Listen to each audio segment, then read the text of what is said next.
రోషిని దగ్గరకు కన్నతల్లి వచ్చి అంతా కూడా చెప్తూ ఉంటుంది. అసలు నువ్వు తల్లిలా ఎందుకు ఉంటున్నావు, నువ్వు అసలు రాకు ఆ ఇంటికి అని చెప్పి అంటూ ఉంటుంది. అది వినగానే రోషిని అయితే ఇలా అంటూ ఉంటుంది, అసలు అభి గురించి బాబీ గురించి నేను ఏదో చేస్తుంటే మధ్యలో నువ్వెవరు మాట్లాడడానికి, నువ్వు ఆ ఇంట్లో జస్ట్ పని మనిషివి అంతే కదా అని చెప్పి అంటూ ఉంటుంది. అది వినగానే అక్కడ ఉన్న స్వర అయితే ఒక్కసారిగా రోషిని పీక పట్టుకొని, హే ఏం మాట్లాడుతున్నావు, నువ్వు మాటలు మర్యాదగా రానివ్వు అని చెప్పి వార్నింగ్ ఇస్తూ ఉంటుంది.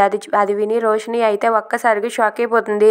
ఏంటి ఏం మాట్లాడుతున్నావు, పని మనిషివి పని మనిషిలా ఉండు అని చెప్పి అంటే, నన్ను పని మనిషిని అంటావేంటి, నీకు అలాంటప్పుడు నీకు అభిసార్కి ఉన్న సంబంధం ఏంటి అని చెప్పి రోషిని అంటుంది. ఇంతలో అటుగా బాబీ వస్తూ ఉంటాడు.